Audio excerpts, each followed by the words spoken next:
This is the Patriots Catch-22 podcast with Evan Lazar and Alex Barth. I'm Evan Lazar. Evan Lazar. Hello, everybody. Nailed it. Joined as always by our spar. That's a fit. That's a match. No risk it, no biscuit. 22.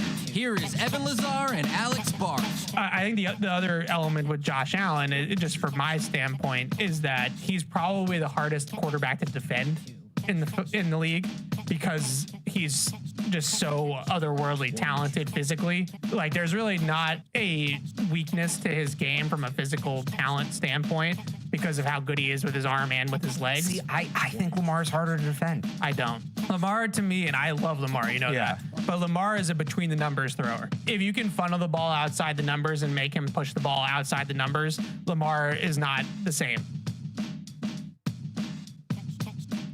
Well, Alex, I guess we'll find out. I guess we will. We got a back-to-back here with the two most recent NFL MVPs, right? Yeah. I think that's right. And some people think Lamar should have been the MVP last year. Should have been. So maybe some people sitting to my right. So, there's it'll be interesting to see how it looks against these two guys. Now, Lamar is not fully healthy. So Right. I think that is an important caveat to put on it. But we'll get to Lamar and we'll get to the Baltimore Ravens. Sorry, we're a few minutes late. I know none of you care, but there was some bad traffic, maybe an accident or something on both of our commutes this morning. Yeah. So Alex beat me by a few minutes, so he would have been on time. It was me that was 3 minutes late, so I apologize. But we're here, we're up and running. All things considered, it wasn't as late as we could have probably been given the traffic and the situation, so we'll take it. Anyways, let's talk a little bit about this Bills game. We'll certainly get to the Ravens here probably in the second hour of the show. We'll take your calls and emails with the phone lines already lighting up this morning and the emails, and it does seem like a loss like this one elicits a lot more response than a 10-game winning streak for some reason. That might just be the market we are in. But I want to start here with the Bills in this game on Sunday, because we texted back and forth about this Sunday night into Monday morning. It felt like about where we were in our steps of processing this loss.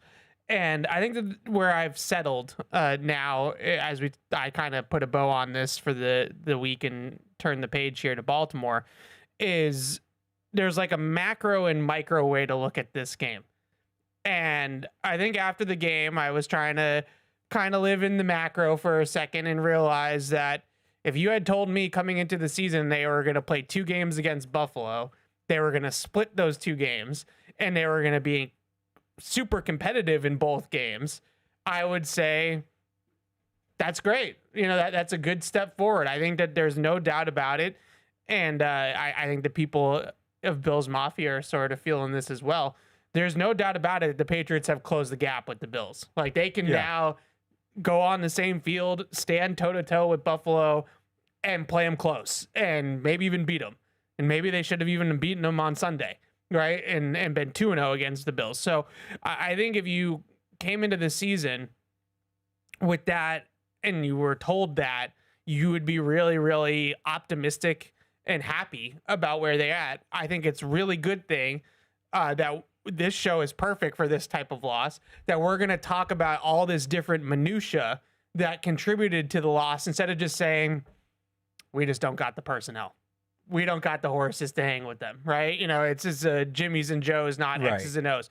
This is about the margins. Like, this game was decided by a bunch of little things that we'll certainly get to, even to the point where, I was getting mocked yesterday about bringing up the kickoff coverage, which was a huge part of this game. Massive. Right? So, like, these are things that we're going to talk about today that aren't just...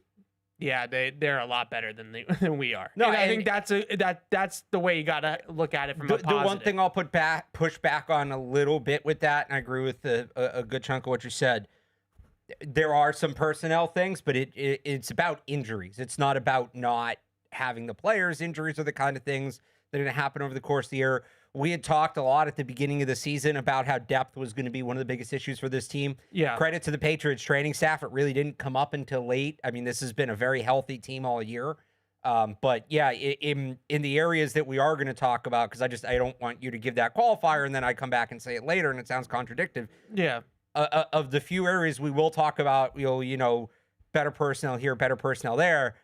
I do think they have the guys, they just weren't on the field, and that's the National Football League. Like, guys get hurt, that happens. And I know the Bills had guys hurt too, and the Patriots not taking advantage of that was also part of the problem in this game. But when you look at, okay, where were the Bills really better than the Patriots?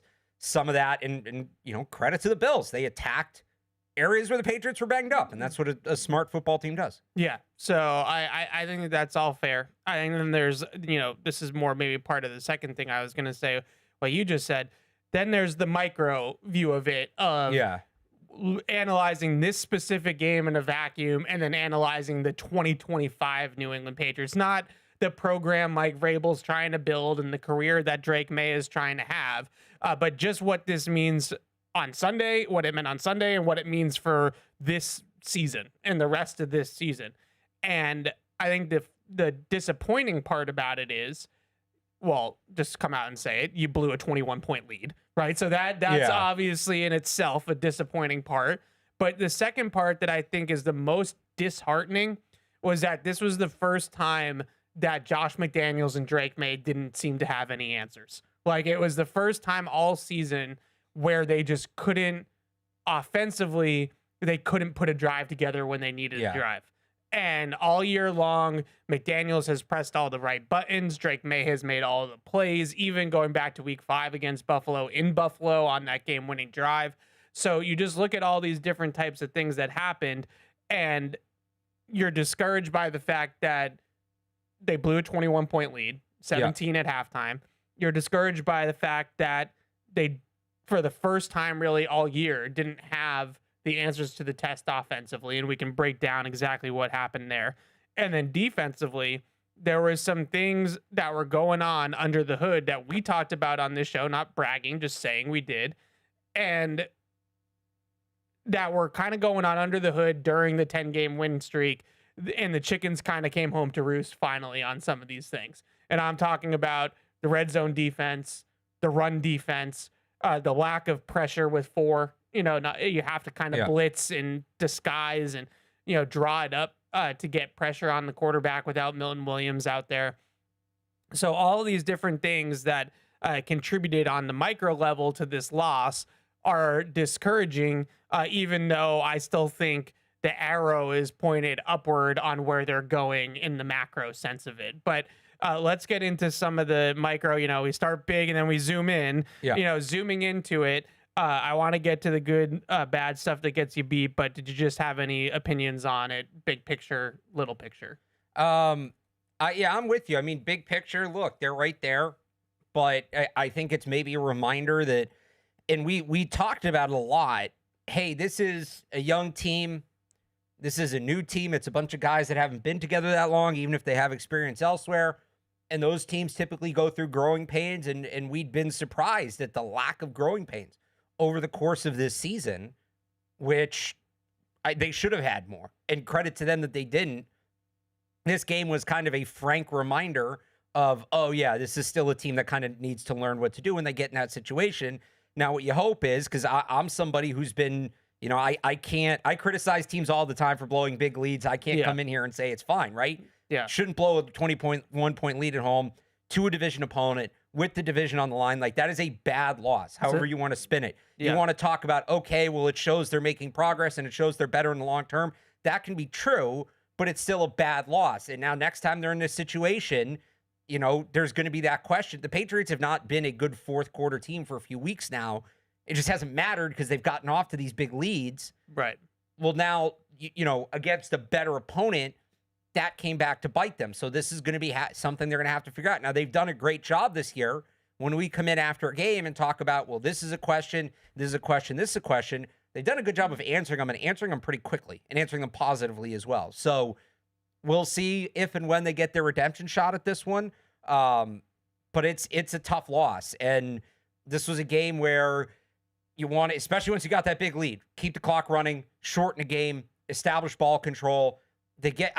I don't want to be too on them for getting away from the run in the second half simply because they had to get away from everything because they only ran 18 plays. Yeah. And that 46 to 18 play disparity in the second half is on all three phases. So to say, oh, well, they lost control of the game because they didn't run the football, I don't think that's incorrect, but I also think that that's a monumental undersell of what happened. That wasn't like the one thing that led to all of it. And, for the people who want to look at it and say, hey, they got up to a 21-point lead on the Bills, that's good, that's encouraging. Like, you can have some, you can kind of look at that. You can look at that game and say there's positives. It's interesting. When I was on with David Andrews on Monday, he talked about the 2018 season when they lost to Pittsburgh and they lost to Miami at the end of the year. And it's a different context because that team was a veteran team, their experience, blah, blah, blah, whatever. But people kind of pointed, maybe not so much the Miami loss, but the Pittsburgh loss as, hey, they needed to lose one and it's good perspective and it'll get them reset. And Andrew said, in the moment you're a player there, you're sitting there saying, no, we don't want to, why would we want to lose? We don't need to lose. That's bad. You're frustrated with the loss.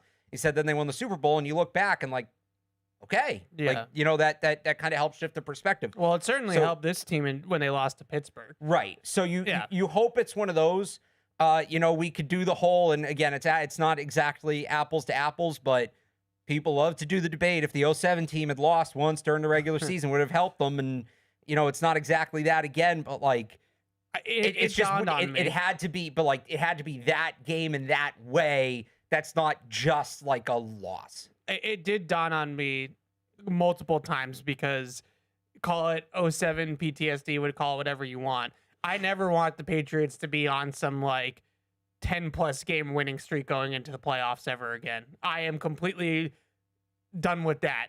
Like, I've seen that. I've been there.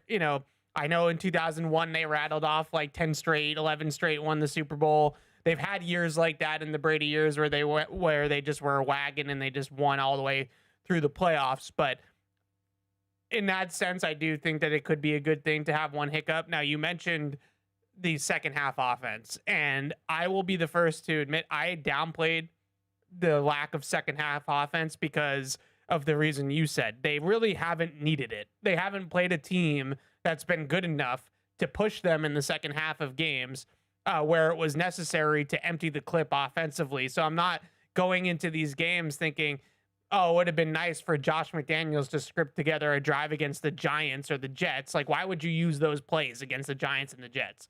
Like, if you have these, plays that could maybe get you in rhythm or out of a rut or whatever the case may be.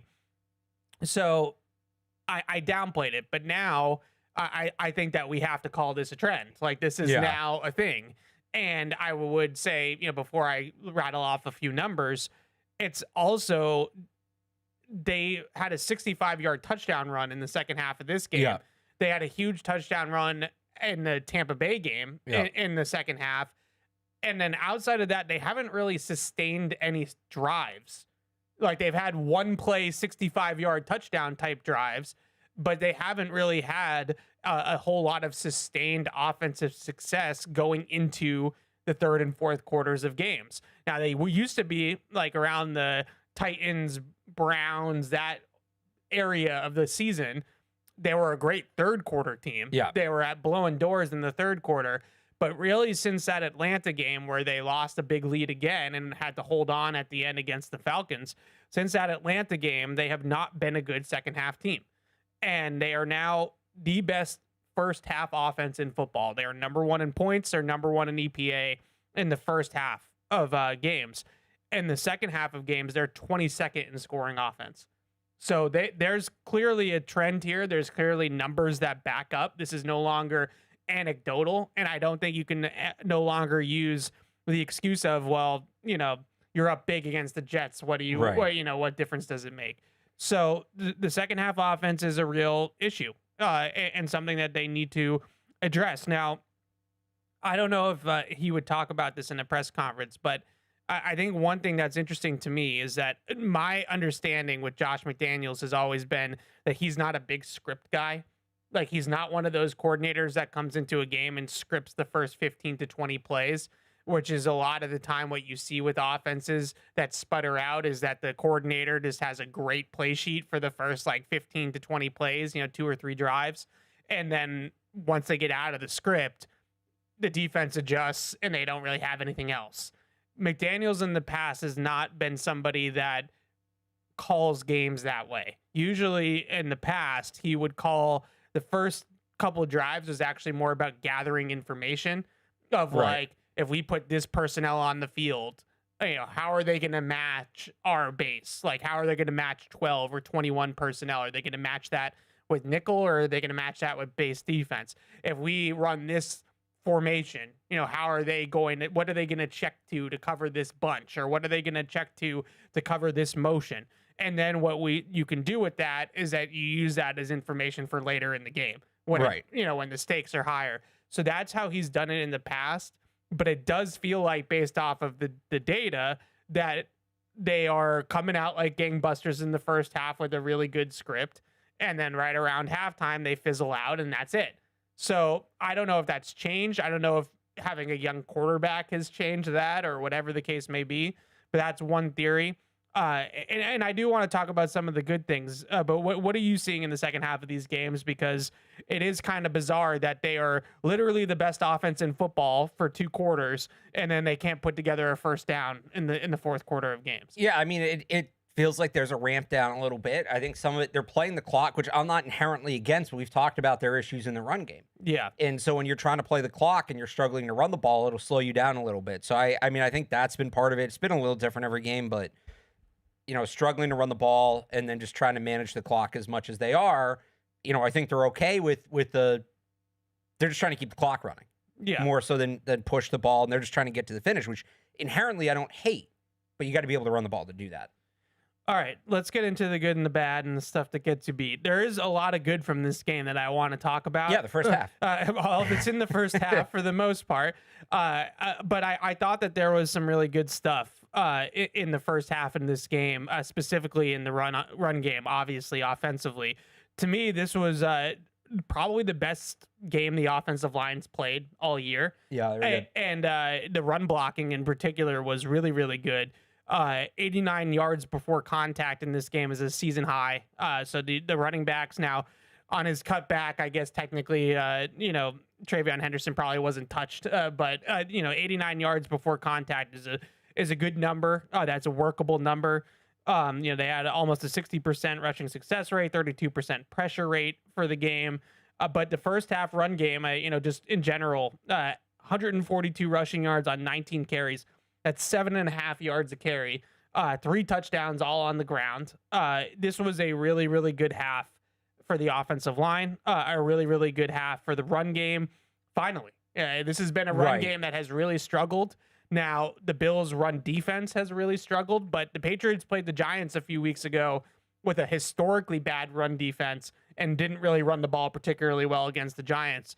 Same thing with the Bengals. So this has been a weakness on weakness thing for like a month now, where they faced weak run defenses with a weak rush offense. This was the first time that they exposed a weak run defense. And hopefully that is a sign of things to come, because December football, January football, like, it would be a nice thing to have if they could run the ball here a little bit. Yeah, and that's what made it so exciting. Not only were they beating the Bills, they were, doing so in ways where they hadn't been able to succeed in recent weeks. So it felt even more encouraging. Yeah, I thought the blocking in particular, they gave the backs room, and a lot of people are going to talk about the game Travion Henderson had, and he had a great game. Ramondre Stevenson was really good too. Agreed. In the first half, and obviously they kind of went away from him as they went away from the run game. Again, they only had 18 plays in the second half. But I thought you saw a great example of where Travion Henderson was great, was those big plays outside of those 2 carries. And I don't want to erase them. I mean, they're massive plays in the game. Outside of those 2 carries, I think he averaged like 3 yards a carry. Yeah. Where Stevenson averaged, 5-something yards a carry, but didn't have a run longer than 13 yards. So we've talked about their need for that intermediate run game, just the kind of sustaining. Not every run's going to be the home run. So when you're not hitting those, or you're still managing to get 4, 5, 6 yards on the ground, that's frankly what the Bills did in the second half that gave the Patriots so much trouble. Yeah. And Ramondre Stevenson still looks like the better back in that regard. So I said going in, I wanted to see more of a healthy split of the two backs. I thought it set up well in the first half, and then obviously they weren't able to keep it going in the second half. This was the vision. This was the vision of Ramondre kind of being the singles hitter, grind out the tough yards, run between the tackles. Travion Henderson's your home run hitter. This was what they envisioned when they drafted him. This is I thought also probably one of their best plans, like in terms of game planning in the run game as well. The tackle power plays with Morgan Moses pulling instead of Mike Onwenu pulling really worked. I think that's something that they might have found works a little bit better. Moses just a little bit more nimble, a little bit more athletic in space than Mike Onwenu, who's better in a phone booth. So keep Mike Onwenu, base blocking on the line of scrimmage, let him turn guys out, let Moses be the one that pulls. That really seemed to work out a lot. I know everybody hates the draws, but they did get some draws going in this game too. Some inside draws that were successful.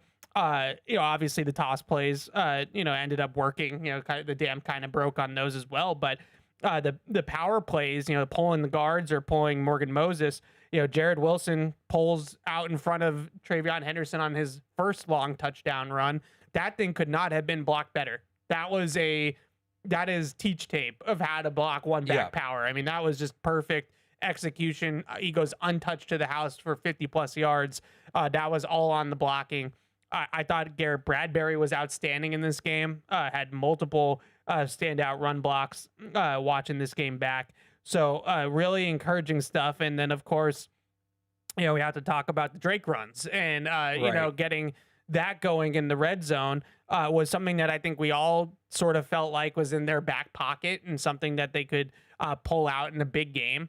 They decided to pull it out this week, and I obviously, 2 runs, 2 touchdowns, couldn't go much better than it did. And I really liked the way that they had a couple of different wrinkles and a couple of different designs on them as well. The first one's like a pure zone read, and the second one was a quarterback draw.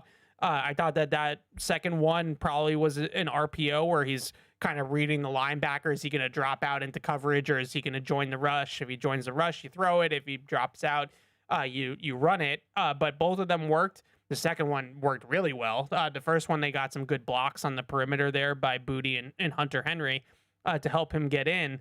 But that was exactly what the doctor ordered, it seemed like, in the red zone. And now you put that on film, and now teams have to prepare for his legs down there, and you can have different things that branch off of those two kind of core plays of your run game down there in the red zone. So that was extremely encouraging that they finally got some red zone success with the Drake runs. Yeah, a lot of people talked about it going into the bye, right? What's one of the wrinkles you want to see? Fix the red zone and maybe get Drake's legs involved, and they did it. Even that second run, I know this has been said, but in case anybody missed it, like, you see the linemen start to get up to the next level. So it looked like he scrambled, but that's a designed, like, that's a delayed quarterback run. If he throws, that's going to be a legal man downfield. So they put that wrinkle in, and you're right. Even if they don't go back to it a ton, it's now something teams are going to have to think about and be prepared for. Yeah. It was well designed. It was well done by Drake. Now, I didn't think that Drake Maye did a whole lot of heavy lifting in the first half of this game. But he was still 9 for 11 with 108 yards passing. So it was a pretty good statistical half for Drake Maye in the first half, at least, 100 percentile EPA per drop back. I mean, he was dealing. And the offense was humming in the first half. Now, like I said, it wasn't a ton of heavy lifting. The runs were more the highlights. The 17-yard scramble in particular was just a great run by him.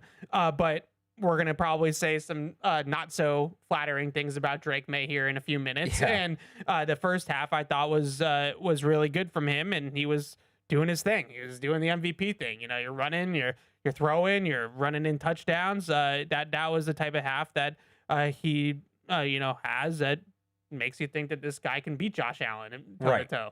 So that was the offense. Defensively, I tried to come up with some good things to put for the defense. I had a tougher time, frankly, than the offense. I did not think the defense played particularly well in this game from start to finish. The opening drive is Buffalo has 2 wide open receivers that they stub their own toe. Like, Brandon Cooks is wide open, and he bobbles the ball and falls out of bounds. Dalton Kincaid's wide open on 3rd down, and Josh Allen airmails it. Like, so was that good defense or was that bad offense? They did have some good rushes in the first half, I thought, pass rushes.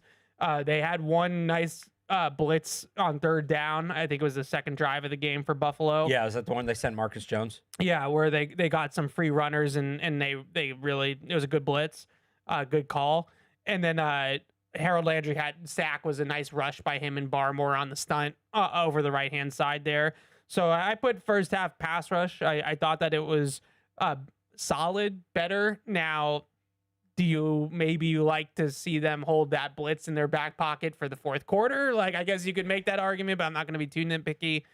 There were a couple good rushes in there, I thought, in the first half that got them off the field in some big spots. Yeah, no, I don't have a problem with them using it there because you want to get ahead, and this is what's crazy to me. And about this whole game, we can talk, we'll talk more about this as the show goes on. A lot of what the Bills did, a lot of what happened in that game, and Mike Vrabel kind of said this after the game. There were no surprises. Yeah, the Bills did not.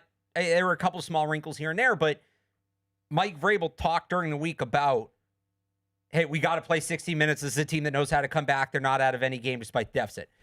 We'll get to the kick return. Jeremy Springer talked about the kick return unit, things like that. Like, they knew they had to get the momentum as quickly as possible. So I don't mind using that play early because, yeah, you get up 21-0, you should win the game. Right. And that's probably the thought process is let's not keep it in our back pocket for when the Bills have all this momentum and are steaming downhill. Let's prevent them from getting there. And they did that. So in that sense, it's encouraging. They just needed more than just that one play. So some major breaking news in the AFC East that I just I was going to read this. I didn't. You usually get annoyed when I pop in with breaking news. I know, but unless it's different things. This is pretty major. Do you want to read it or do you want me to read it? Now I don't know if we're thinking of the same thing. The Dolphins are benching Tua. Oh, no. All right. Wow. I had a different thing. They're benching Tua. The Dolphins made another move, too. Well, they benched Tua. Okay. They also cut Matthew Judon. Okay. Well, benching Tua is a bigger deal than that. Well, Matthew Judon's washed.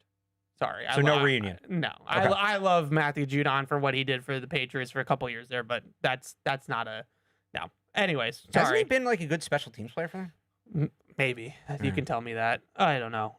So Tua's benched, not cut. Sorry. Yeah. Benched. Quinn Ewers is going to start the rest of the way.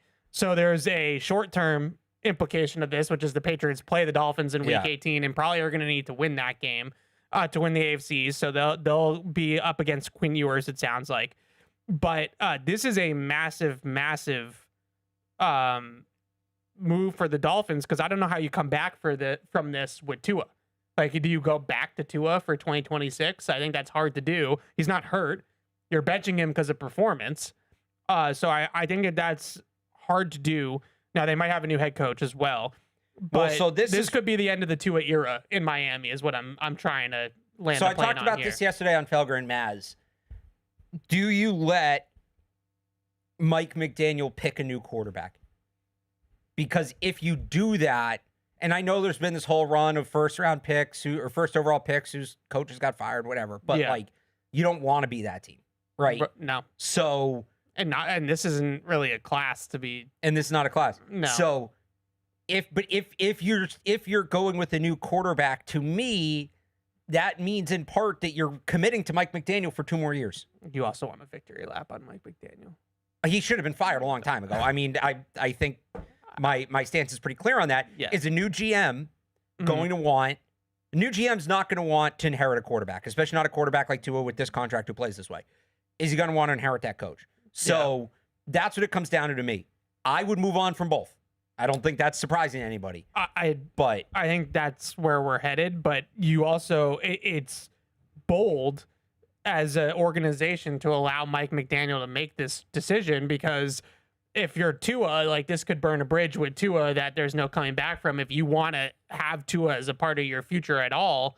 And I know they don't know who's going to be running the team, but you understand what I'm getting at? Like if you know Mike McDaniel's a lame duck head coach and he's going to get fired at the end of the year, like, do you let that coach bench your franchise quarterback? Like that's a big move to allow a guy that's going to be fired in 3 weeks. So unless you're moving on from both of them. Yeah, fair enough. But I just, it's an interesting move, obviously, in the short term. That Miami game, look, the Dolphins have played spoiler before We all remember 2019. Yeah, this isn't like the upstart Dolphins with Brian Flores trying to prove the owner wrong, though. This is a little different. Yeah, this is sky is falling. The franchise $56 million quarterback is benched, and now they're going to have to come up here in Week 18. It's probably going to be freezing and play a game against the Patriots, who are probably going to need it to win the division. So some things break in the Patriots' way there in Miami. Let's get back to the real quick. Where you at with Quinn Ewers? Wasn't Bo Nix your comp for him like a year and a half ago? Oh no, I don't think he's as talented as Bo Nix. Okay. No, I think he's got a noodle. Well, I think I might have been a lesser lie. Bo Nix was your comp. Yeah, I don't think he's got a great arm. So I'm not a big Quinn Ewers guy. I think that once you saw him a little bit in the college football playoff and the struggles that he had pushing the ball down the field in terms of arm strength, he's maybe a little bit more talented than like a Mac Jones, but it's not much. That arm isn't great. But we'll see. We'll see with Quinn Ewers. That's an interesting move. I think that's. I will say I do think it's less damning that they make it now when they're eliminated from the playoffs, because this could also be, and whether this is true or not, you sell it to Tua as well. We're out. I think Tua he's been playing through something, right? He's banged up. I mean, he was awful. I know, but you can sell this as I think he's really like, even though they've won some games, like he's been bad, right? And no, I'm not defending there was that, also but some stuff, and I don't necessarily care about this at all, but I don't know how much it rubbed the teammates a great way, and I'm not down there, but like when he said the thing about the meetings or whatever, and he's like smiling and like having a great time as they're getting blown out by the Steelers. I just think that it was over. I think the whole thing. I think was so over. too, but I do think it's, if they were still in playoff contention and they did this, it's a lot more damning, and it's still damning, but like okay, like the Commanders are doing Jaden Daniels. Hey, we're gonna sit you down.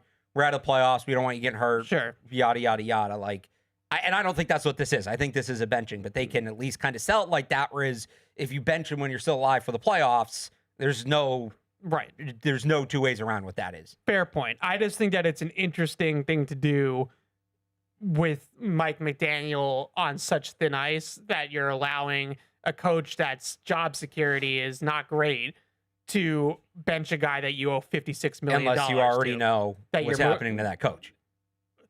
But if you're going to fire him, allowing him to make a decision like that is bold. Well, unless you're moving on from both. And right. So maybe, but that's the only way that this is kind of makes sense. Or it's, like if they're, so you're saying like, what if they want to stick it out with Tua but move on from McDaniels?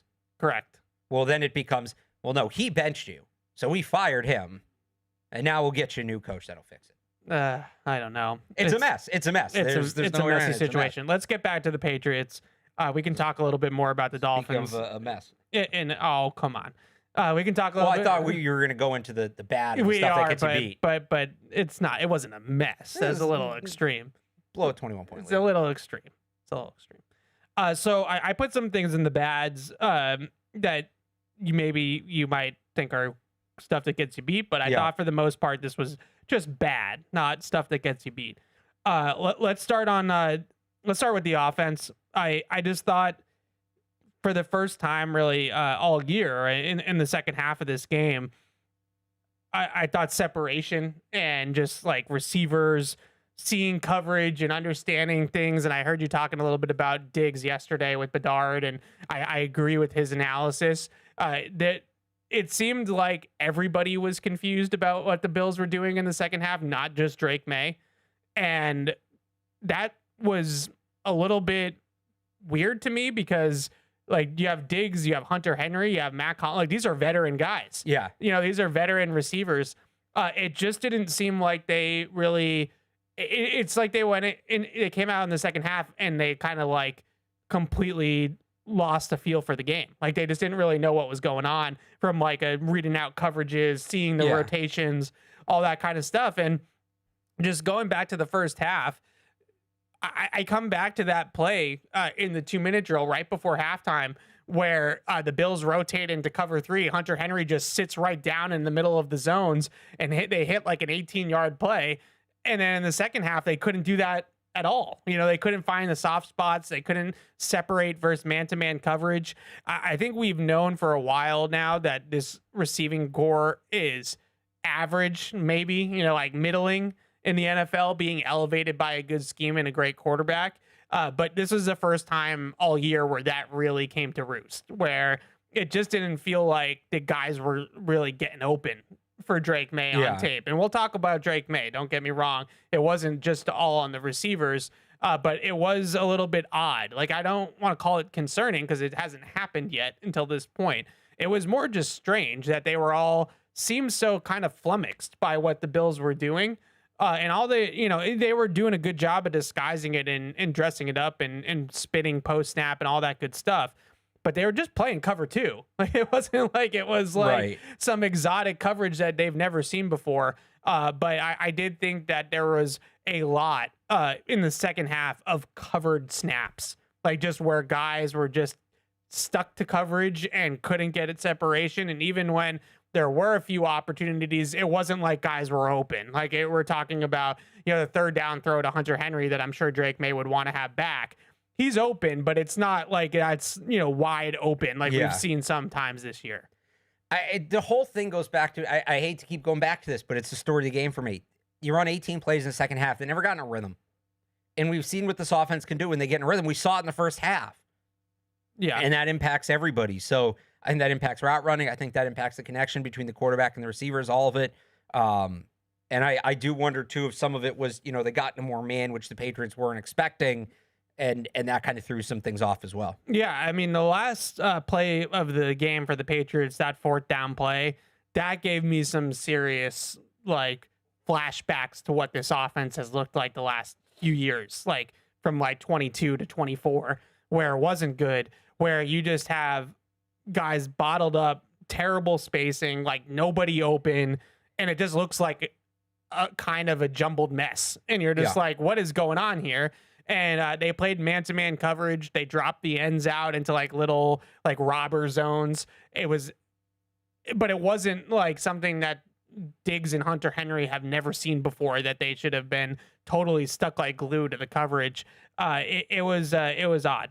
Now, I didn't put it in the stuff that gets you beat because it hasn't happened routinely yet. I want to give them some grace here and say, all right, if this happens again, let's say on Sunday night against the Ravens, then maybe we have more of a bigger picture concern here. Right now, it's just bad. It's not stuff that gets you beat to me. The other category, or things in this category, the run defense. This is starting to get under my skin a little bit, Alex, because the one thing that I think is a non-negotiable for Mike Vrabel and this football team, you cannot let the opposing running back right up the gut. You can't let them just run it right down your throat like that. That is something that needs to be unacceptable as a defense, right? Especially the A gaps. You can't just let James Cook run right through the A gap every single time untouched. That was concerning.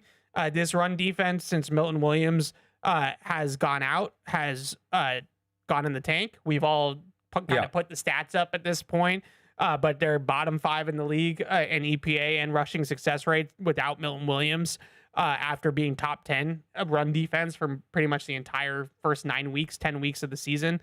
I think this kind of started in Tampa. Tampa had some cracks there in the run defense with Milton Williams out there.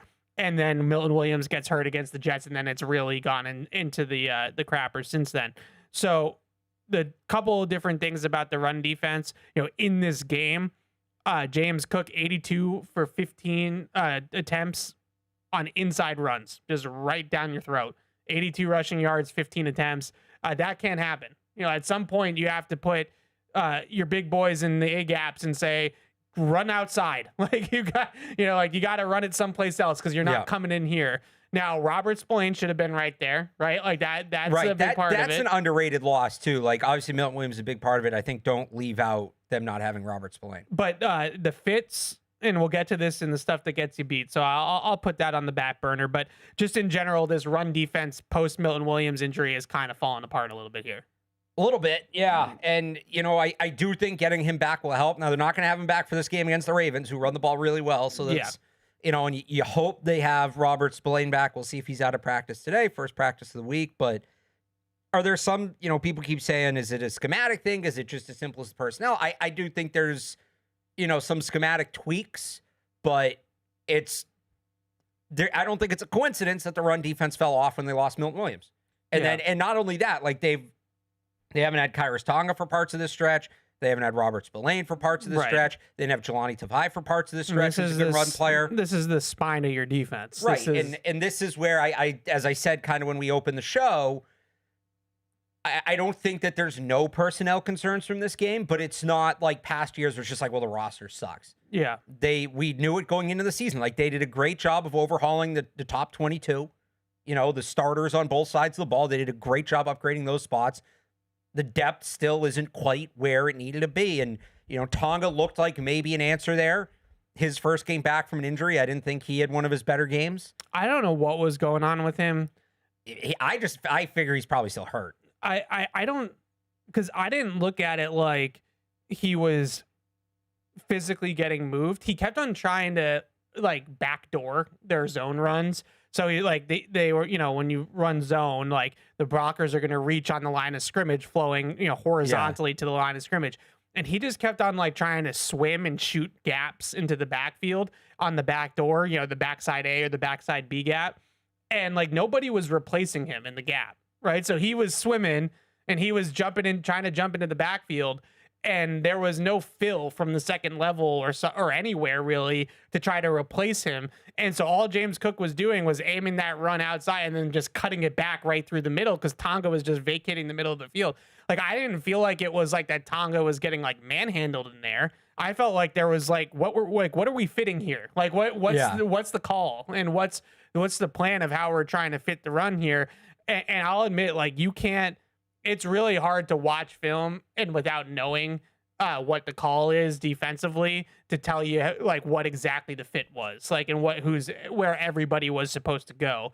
But all I can tell you is that there was nobody in the A gap, right? Right. And that is obviously not how you draw it up. So they were loading the front a little bit to the play side of the formation and they were trying to force the cutbacks. They wanted him to cut back, but there was just nobody there for him. When he did cut back, there just wasn't anybody there. So it was more, and we'll get to this, like I said, but this was more to me. This was more details. This was not necessarily that I thought that they were just getting blown off the ball. It just felt like they were kind of beating themselves a lot in the run game. So I want to put that on the back burner because we'll get to it. The last thing I had on the bad. Sorry, just to finish that thought, that the run game to me, I do think the issues are more personnel than schematic. Again, it's not to say that there aren't some things they can do better, like you just highlighted, but Spillane or Milton Williams and Robert Spillane, don't forget that part of it too. Getting those guys back should be a big help. It's just, they're not getting Milton Williams back for this game. He's still not eligible to come off IR for at least another week, and then we'll see about Spillane. Right, and I think that two things can be true at the same time. They're not going to be a dominant run defense without all their guys healthy, but it doesn't have to be bottom of the league either. Yeah, right? It shouldn't be this bad, but I think there is an element, there's a reverse Ewing theory element here where it doesn't need to be this bad, but because Milton Williams was such an important player, as they try to reinvent it, because they have to kind of reinvent it without him, you go through growing pains of trial and error and experimenting with different things. I think if they had time, eventually water would find its level and they'd figure it out. But at that point, you'd rather just get Milton Williams back sooner at that point than go through all that. Okay. Last thing in the bads, and then we got to get to the stuff that gets to be, which is probably going to be a few minutes of breakdown here. But just the 4-man pass rush, they don't get home with 4, against good offensive lines like Buffalo. 21% pressure rate on their 4-man rushes, which they use about almost 60% of the time, as most teams do. So they need a lot more from Chazon and Landry than they got in this game. They need a lot more. Now, was there an element of rush lane integrity and not getting past Josh Allen and having to kind of contain him in the pocket from the edges? I think that's absolutely fair to say that there was some element of that. But at the end of the day, you can't just let him sit there and throw the ball, right? Like you have to get some pressure on him, and you have to be able to get some pressure without blitzing too on occasion. And they just didn't have it in this game. Landry had the sack in the first half. That was his only pressure in the entire game. And then Chason had one hurry in this game, and that was it. They had 2 pressures combined out of their starting edge guys. Like, that's just not going to cut it. And with Christian Barmore in the inside getting double teamed and triple teamed all the time, like, where's it going to come from? It's just not going to come from anywhere at that point. So they just need more from both those guys. And I don't know if that means with Landry in particular. I don't know if that means rotating him a little bit more with Ponder or Jennings to try to keep him fresh. I don't know what the response or the answer is there, but they just need more 4-man pass rush. They can't blitz all the time. So you have to find a way to get some pressure with 4. It's funny. Before the game, I was kind of getting started. We've obviously, it's been great. We haven't really done draft talk this year because we haven't had to, but I'm still going to have up tomorrow my players to watch in the college football playoff thing for Patriots fans. Yeah. And I put the list together Thursday, Friday last week, whenever it was. And I was like, there's a lot of edge rushers on here. Am I too edge rusher heavy? No, I think it's their and then I saw that game and I added another edge rusher to the list. I was between an edge rusher and wide receiver from one team. And I was like, nope, we're going to add more edge rushers to this. Like, it's a great edge class. We're going to talk. There's a lot of names we're going to get familiar with. People are already probably familiar with some. Cassius Howell, David Bailey, Romello Height. Like, we're going to get ready for a lot of edge rusher talk this spring. By the way, you'll have your time to talk about your edge rushers. Well, I'm going to add this real quick. I texted you this morning, but I'm just going to put it out there now. The top edge guy in the class, who the Patriots probably are going to have a shot at, Ruben Bain. Yeah. There are questions about his arm length. Here we go. So we get to do that whole thing again. Well, they're not going to be picking that. Well, unless he falls because of his arms, and then we do it. It'd have to be a pretty big fall. But yeah, they, to me, and I know we're going to probably talk a little bit about receivers and playmakers on offense, which is absolutely a need as well. I think they could still use that top guy as too, but I think edge rusher right now is the number one need on the team. I think so too. And oddly enough, because again, as I was going through this, I'm like, all right, which guy do I take from each team? There's a lot of teams with a really good receiver and a really good edge rusher. We're going to be talking about a total of like 10 schools this whole spring because all the players that are fits are on the same teams. All right, let's go over to the stuff that gets you beat. And you'll have your special teams minute here in a second. Well, I'm just glad it's in this category. So the first thing that I have here, let's stick on the defense because we were talking about the defense and we'll get back to the offense. So in the Patriots meeting room, they have a sign that has the team identity. And these are basically just like non-negotiables for Mike Vrabel. Number one is effort and finish. Yeah. Right? That's like kind of his mantra. That's his thing. That's one of his sayings. Effort and finish is number one.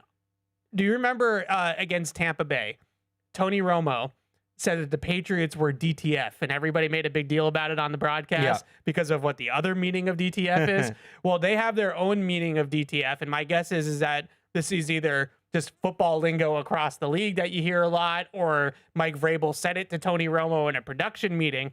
But the Patriots version of DTF is details, technique, fundamentals, right? Yeah. Those 3 things. And I just thought defensively in this game, they were not DTF at all. Like their pass rush was kind of a jumbled mess. Their run fits were kind of a jumbled mess. I thought in coverage at times, they were busting coverages at different times in this game, maybe a little bit more. The plays that stood out to me that really bugged me, the 3rd and 7 backed up. Yeah. They have Buffalo backed up. It's 3rd and 7 from the Buffalo 12. I don't know what they were doing up front. They had guys running into each other up front. Like we talk about that a lot with like route spacing on offense. This was that equivalent, but on defense, where they'd literally have dudes running into each other in the pass rush and picking each other. And then in the back end, someone didn't carry or someone didn't pass off or something in zone, and Dalton Kincaid is just wide open in the middle of the field. The coordination of the defense in this game was poor. They did not tackle well. They had 10 missed tackles in this game as well. But overall, we were talking just about this with the personnel versus the scheme. If you play a good offense like Buffalo and you're not sharp on the details and the techniques and the fundamentals, you are going to give up 35 points. Like that's just the way that this goes in this league. When you play a good quarterback, you can't make mistakes like that. You just can't. And that's exactly what Mike Vrabel said on Monday. So this is just one of those things where, yeah, you were shorthanded defensively. You don't have Spillane, you don't have Milton Williams, but if you were DTF, I think that you don't give up 5 straight touchdown drives and lose the game. Right. Yeah. No, I mean, they got sloppy. And we talked last week about how the Bills were sloppy and, the Patriots, you didn't count on them playing a clean game. I don't think the Bills played a perfectly clean game either, but the Patriots were the sloppier team. Yeah. Yep. Absolutely. So then the other things, going to the offense, I do think that it's fair to second guess the second half play calling, but not necessarily just because they didn't run the ball enough. I think that's part of it. But, they're getting all these too high safety structures from Buffalo. 86% of the time, the Bills played too high safeties in the second half. And we all talk about it when, they're playing well. Drake Maye is the best deep ball thrower in the NFL. So the Bills said, you're not throwing deep. If you're going to beat us, it's going to be by taking profits. It's going to be by driving the ball. You're going to have to go on 10, 12 play drives. They kind of just said enough is enough on the big plays. Now, most of the big plays were on the ground in this game, but regardless, they said we're not giving up, one play 65-yard touchdown drives anymore. We're going to make you march it in the fourth quarter. We're going to play 2 high safeties. We're going to play man-to-man underneath it. And you're going to have to find ways to beat us. And it was just disappointing that Josh McDaniels did not have any sort of beater ready, right? Like there's got to be something that you can do against 2-man to get somebody open, and I know it's a difficult coverage because the guys are sitting inside leverage and this team and this offense wants to throw the ball breaking into the middle of the field. And that's exactly what Buffalo took away. In this game. They took away the deep ball and they took away the middle of the field, which is where the Patriots live as an offense. So they're trying to make you play left-handed, and they deserve credit for doing that. But at the same time, your offensive coordinator needs to, at some point, you have to have something, right? And I also would say we talked about this going into the game, that this is what Buffalo was going to do. Now, it took them a half to figure it out. But I knew going into the game they were going to play cover 2. I knew it because that's what they did in the first half in week 5. That gave the Patriots trouble in week 5. Second half, they come out, they start blitzing and doing all this ridiculous stuff, and Drake Maye tore them apart. That's what the first half looked like this time. And the second half looked like the first half in week 5. So I do. I hold Josh McDaniels accountable because he's really good at his job, and he's the veteran OC. And I think that they should have been able to find a way to scheme some stuff open in the passing game, even if it was just to get Drake Maye into a rhythm and then maybe he makes some plays. But once you're asking him, I'm not trying to absolve him. We're going to get to Drake. Yeah. But once you ask him in the fourth quarter, there's 2:30 left and you have to drive the field, he's already out of whack at that point. Right. And so at some point you have to get him some easy completions. You had to get him a rhythm. And then maybe he could have pulled out that 2-minute drive to win the football game. So I think both of them kind of share in it equally. He didn't play well. McDaniels didn't call it particularly well, and they lost. What's the opposite of complimentary? Not complimentary, complimentary football. Yeah. You mean non-complimentary? I don't know. I'm trying to think if there's an exact incomparable or contrasting. Okay. So it was contrasting football because, there's some truth to it all you said, to everything you said, but again, it's hard to get into that rhythm and develop it when you can't stay on the field and when the defense can't get you the ball back and this and that. So yeah, it's a little bit on everybody. When I look at the play calling, you had 18 plays to work with. Yeah. There's only so much you can do in 18 plays. That's just the reality of it. Right. Which is why it's important to get a few first downs, establish some rhythm. And I think Drake said that after the game when he was asked what went wrong in the second half. He said we couldn't get the first down. Yeah. Right. So that's a big thing to me. I think that first down is a big emphasis for Josh McDaniels as well in terms of drive starters and things like that.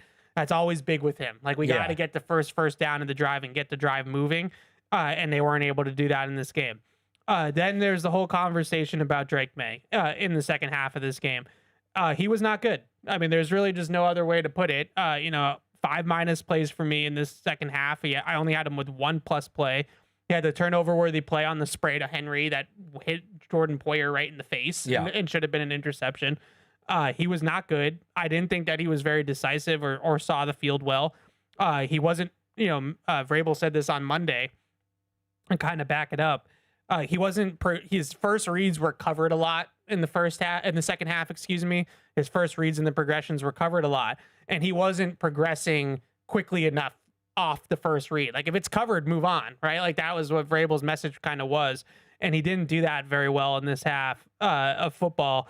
The throw to Hunter Henry on third down, I know a lot of people are going to call it a drop. I didn't think it was a good ball. It's behind him. It makes Hunter Henry make like a twisting kind of catch attempt at it.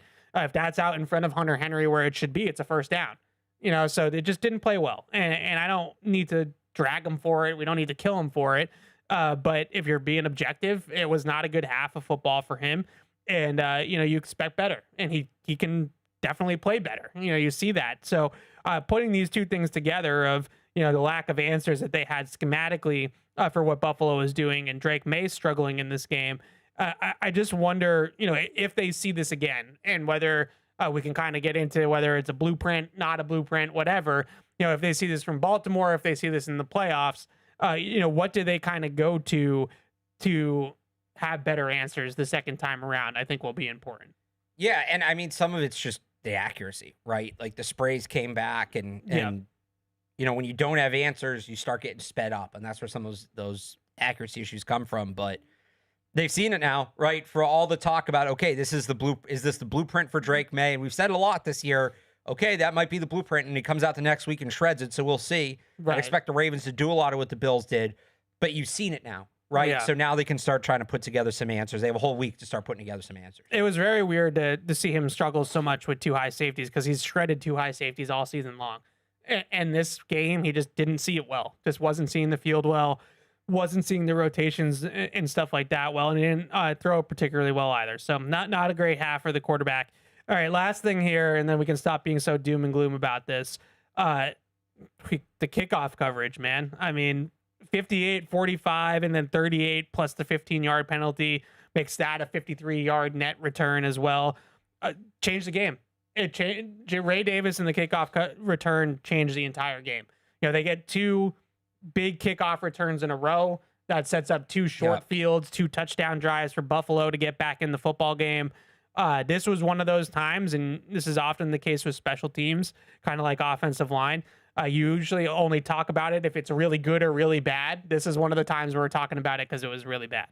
Yeah, and again, you go back to Thursday, and Jeremy Springer talked about how they were going to be a threat, and after I think the third return and the offense, the Patriots still somewhat in control of the game at this point, but after the third return, I turned to Matt Dolph. I said, this is exactly what happened when the Bills played the Buccaneers a couple weeks ago. Yeah. Was the Buccaneers had control of that game early on, but the Bills broke a couple of, not like highlight tape returns, but they're getting right around midfield, and now the offense has a short field, and they're able to start getting in a rhythm. And, I've said this. Some people said, well, those first couple kick returns, the Patriots are still in control of the game.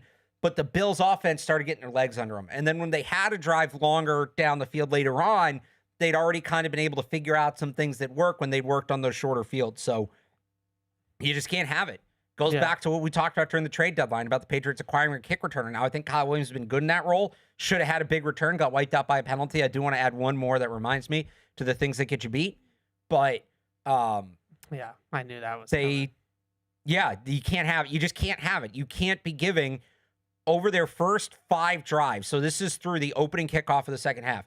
The Bills' average starting field position was the Patriots' 42-yard line. Yeah. When you take out the one that came off a punt, so the first 4 kickoffs for the Patriots, the Bills' average starting field position was the 49-yard line. Yeah.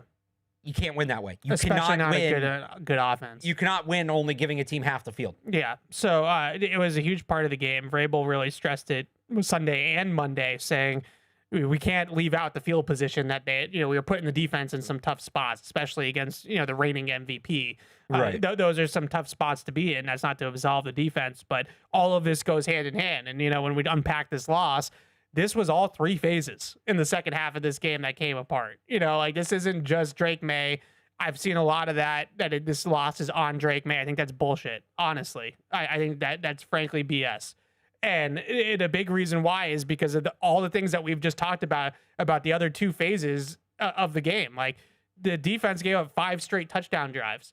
The kickoff coverage was not good. You can't just take those things out and say, well, the quarterback should just save everybody all the time. Like, that's not fair to him. It was everything. It was offense, defense, special teams. It was a letdown in all three phases. So you really have to put into all of it. I thought, just we got a break, but with the kickoff coverage, just really quickly, they got schemed up in the kickoff coverage. Now, I'm not a kickoff coverage savant. I don't know enough about it to tell you. I don't know if they got schemed up because the Bills saw something in the Patriots kickoff coverage and how they cover kicks, or if the Bills just have these kind of neat little wrinkles in their scheme and the Patriots just weren't totally prepared for it. Either way, it's not good. But if it's something that the Bills saw on tape that they could expose with the Patriots, I'd say that's probably worse, because now you're going to go up against Baltimore and John Harbaugh, former special teams coordinator. He's going to see the same things on the film, right? He's going to be able to design it up. So the first big kickoff return they basically ran power. They had pulled a guy from the other side of the field out in front, like as a lead blocker, and created a crease. The second one, they put an offensive lineman in the middle of the field, which is not usually, you don't see offensive linemen on the field on kickoff return. So you see an offensive lineman there in the middle of the field. He just opens a hole for Davis. A third one was kind of more just like straight kickoff, like normal kickoff return. But it was really just all three times they kind of got schemed up. And I think that was a little bit worrisome as well. So can't have it. Like you said, you can't. Special teams is just like offensive line to me. You can't have wild swings either way. Yeah. Right. You just want the special teams to not get you beat. It doesn't necessarily need to win you the game, but it can't get you beat either. In this game, it was definitely part of the things that got you beat. 100%. Absolutely. All right. Let's take a break. Hang on. Okay. No. I want to add one more thing to that. Yeah. Go ahead. They had 7 penalties. Yes. 5 on third or fourth down. Yes. 2 on kickoffs. I'm not rolling my eyes because I disagree that it wasn't a factor in this game. Yeah. Because it was. I'm rolling my eyes because those penalties were borderline penalties. I think the more egregious was the non-calls compared to the calls. The call on Carlton Davis is bad. So here's the thing with the Carlton Davis one to me. It's bad. I've seen that called before, and it's a ticky-tack call. I would rather they not call it. I've seen it called. The bigger issue, and this goes back to something I've talked about all year, there's poorly officiated games and there's unfairly officiated games. Those are two different things. Yeah. So all unfairly officiated games are poorly officiated. A game can be poorly officiated without being unfairly officiated. I said, because I know the Bills fans are all hot and bothered on this, I said week 5 was a poorly officiated game. It didn't impact the outcome. Neither did it here, but there's a certain operational level I think it's fair to expect from officials in the National Football League. As Carlton Davis said, it should not take you 10 seconds to get the flag out. Right. It's like in baseball when an umpire does a very... You know it when you see it. It's either a penalty or it's not a penalty. And if you have to sit there and think about it, then it's probably not a penalty. You shouldn't, right? If you have to reconsider it, don't call it. That should be the instruction point. It was not as delayed, but it was kind of like in New Orleans. He finished his celebration. In New Orleans, yeah, when they scored that touchdown, and then they had the extra point team on the field, and they called a penalty for a pass interference out of nowhere. The reason why I didn't have it is because I feel like it was a poorly officiated game. And so I have a tough time sitting here today and saying you were sloppy and you had too many penalties called on you, because I just didn't really think the game was very well officiated. The two penalties on the kickoff were there. Yes. Definitely the face mask on Schooler. Yeah. The false start and hold were there. Yep. And those are very costly penalties. Yeah. But the hold on the kickoff too by Mapu is tough because all he's got to do is let go. Right. All you got to do is so Kyle Williams reverses field, which is tough, right? You don't know, your back is to him, so you don't know that he's reversing field. But all you got to do when you feel the guy trying to go outside of you is just let go, and then it's not holding. The two that I questioned the most were the Marcus Jones one. I don't know what the hell happened there. Between the catch, non-catch, and whether or not it was a penalty, that thing was a mess. Yeah. And the non-call on the ball to Hollins with Trey White, which happen to be similar plays. Right. Because my thing with the officials, like, be consistent, right? I didn't have as much of an issue with the Hollins one as I did with the Davis one. So because the Hollins one's it's a heave, it's an arm punt. So here's my issue with the Hollins one. People might look at that and say, well, it wasn't catchable. They have not really cared this year, really going back to last year. It wasn't that it wasn't catchable. It just. But what was the one to what was the Marcus Jones one? I couldn't explain that. It was an arm punt. So this is my point. That wasn't an arm punt. Yeah, it was. No, it wasn't. There was a 4th down play, and like don't do the Josh Allen thing. That was as much an arm punt. No, dude, not even close. Yes. What do you mean? They took the safety out of the middle of the field, and it was the read of where he's supposed to go with the ball. It's 4th and 3, and he hums one down the field to a covered player. That was not an arm punt. Those two, you either call both of those or you call neither of those. And I'd be Drake fine Maye if they called neither. a 50-plus yard bomb down the right sideline. One was a little more of an arm punt than the other, but that was the Shakir catch was not an arm punt. That was an effort. Let's see what happens. Heave from Josh Allen. Let's not act like that was some unbelievable otherworldly play. That's not what that was. I didn't say that. I just said that was the play. It's 4th down. There's nothing here. I'm going to throw this up and hunt the penalty. I don't think there was nothing there. There was nothing there. No, Marcus Jones is right there. I'm trying to explain to you what happened. Okay, the safety's in the middle of the field. It was Jalen Hawkins. They run mesh. Right, the wheel comes out of the backfield from the running back. Jalen Hawkins takes the running back out of the backfield. So it's basically cover 0. Okay, there's nobody in the deep part of the field. So he's one-on-one down the field with Shakir and Marcus Jones. That's the only place there was to go with the ball. It's Josh Allen.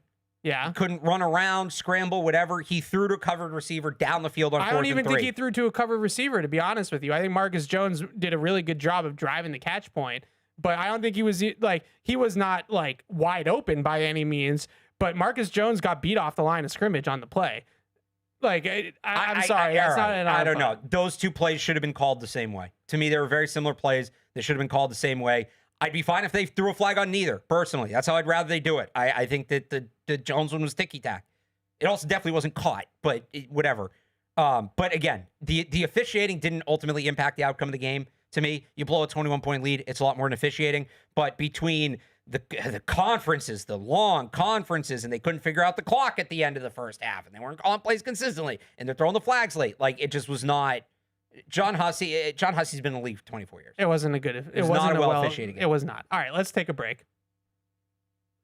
Whether you're in the game or betting on the game, you'll need a game plan. DraftKings Sportsbook, the official sports betting partner of the New England Patriots, provides you with everything you need to build your personal betting game plan so you can get in on all the action while practicing safe bets.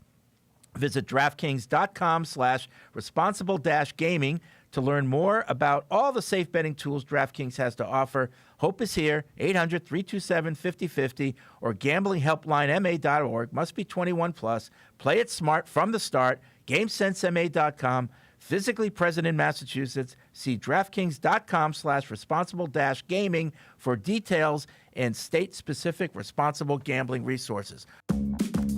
Isn't it time to get exactly what you want? Welcome to Red Hot Deal Days from Verizon, where you get your pick of our best deals.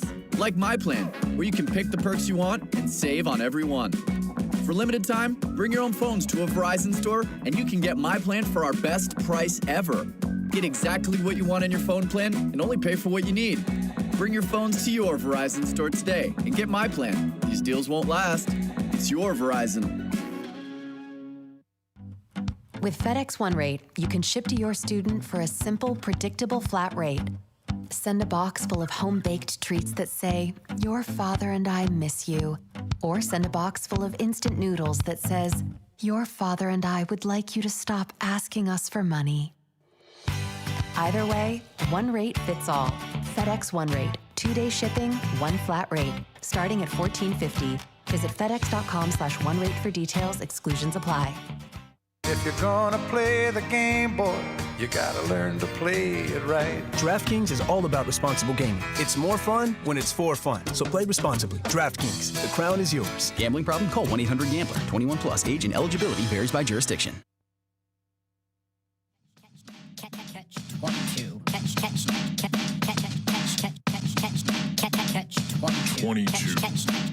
Now we're back. There we go. I gotta wait for the red light to turn on. It turns on when we're back. I was at the Bruins game last night with Jess Barth, and 22. the Bruins also big Brunt company. They do a lot of stuff with Brunt too. All of the guys that clean the ice and the Zamboni drivers and stuff, they're all wearing Brunt workwear. I like Brunt workwear too. We wear it around here as well. And Brunt workwear makes work boots and apparel that are built for the job site and is an official sponsor of the New England Patriots and the Gillette Stadium Field Crew. Their gear is comfortable, durable, and named after the real workers in the trades that help design it. You can even try Brunt out on the job. And if it doesn't blow you away, they'll let you send it back. Save $10 on your first order at bruntworkwear.com/Patriots or with coupon code PATS. All right, everybody's been waiting. Thanks for waiting on hold. We're going to get to the calls, the emails. We'll talk a little Ravens before the show wraps up. Tony is in Canada. What's up, Tony? Hey, guys. Good morning. Before I forget, I'm sure we won't chat again, so happy holidays to all of you guys. Thank you. You too. Thank you. Yeah. So, I'm still trying to figure out the Buffalo loss, and definitely I agree. Listening to the show, it was all three phases that cost us the game. But if I have to put my finger on one of those three phases, I'm going to put it on the offense because the defense are all banged up. And we can expect much more of the same next game. Baltimore is going to want to run the ball, and we have a scrambling quarterback. But I'm gonna put it on the offense. Like you guys said, we're the highest scoring offensive team in the first half, and in the second half, things just shut down. If you take away that run from Henderson in the second half, which was unbelievable, and you can't count on that very often, we were really scoreless in the second half. I'd like to see Maye scramble more, use his legs more, especially in those, like at the last drive. Third down, fourth down, only 5 yards we needed. I was surprised he didn't use his legs, and Buffalo did go to man-to-man, and there was no separation with the receivers. So that's all I have to say. I'm going to listen to the rest of the show. Thanks again, guys, and go Pats. Thanks, Tony. Thanks for the call. Yeah, we talked a little bit about that on PU yesterday. Alex, just, the system wasn't working, right? The guys weren't getting schemed open. The receivers were having trouble separating. So could Drake Maye have just gone playground mode and start running around and try to make some plays? I think there's some truth to that.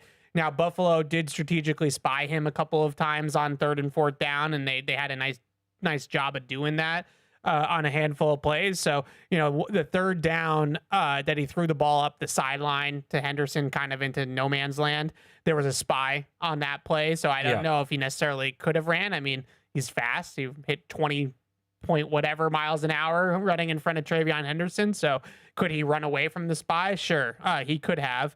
But, that's what teams are going to do. They're going to keep him in the pocket. They're going to make him read it out, find the open guys. Yep. Like, he had Booty on the backside coming across the field on the shallow on that particular play. So as somebody, watching it, it's easy for me to say with a clicker, but I would have rather him come off the covered side and come to the backside crosser and hit Booty coming across the field and give him a chance to get the first down. But I do hear the argument that when there's nothing there and the plays aren't developing the way you want them to develop, he has that second reaction ability to just kind of start going playground mode on everybody. Yeah. And maybe he could have done that a little bit more. Patty is in Agawam. What's up, Patty? Hey, good morning, gents. Hey. I just want to share the same sentiment. Happy holidays to you guys. You too. If you remember last Wednesday when I called in, I said that I believed that offensive execution was going to be paramount to the Pats winning the game. And to me, it just brings up what happened in the second half brings up a much bigger problem just for this season. Because, I know we see that, they don't have the depth, especially defensively. But I think the only game that I could say that they probably played a good 60-minute game was the Panthers game.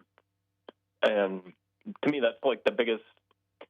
It's the thing that's going to hamstring them the most going forward and into the playoffs. But I'm all right. I'm all right with it. I kind of feel like we're playing with house money. I do think they're going to win the division and hopefully win a playoff game this year. But I just think that when they do get to the playoffs, and I said this on the post-game show, you have to play a 60-minute game against good teams, and because if you don't, you can't expect to play one half of good football and expect to win. That's my little rant, and I just wanted to get your guys' opinion. What the hell do you think is going on with Chris Gonzalez? Yeah, and I'll take that question off the air. Yeah, thanks for the call, Patty. Just on the first thing, that was sort of why I opened the show the way that I opened, because I do think there is an element of they might just not be quite there talent-wise to play 60 full minutes against a good team like Buffalo. Well, and that's not to let them off the hook, but it's just they might be a few pieces away from being that kind of team. But I do think they're a more talented team at this point than Buffalo. Now the injuries hurt, but I don't know. After Allen and Cook, what does Buffalo have? The line's good. The line's very good. I shouldn't say it. The offensive line's very good, but not a lot of talent on that defense. Not a lot of talent on wide receiver.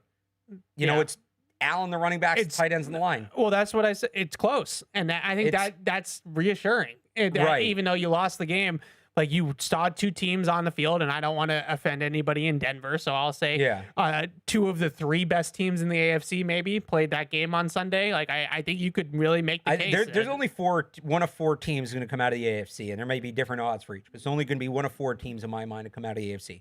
And I'm just listing these in the order off the top of my head: Patriots, Bills, Broncos, Texans.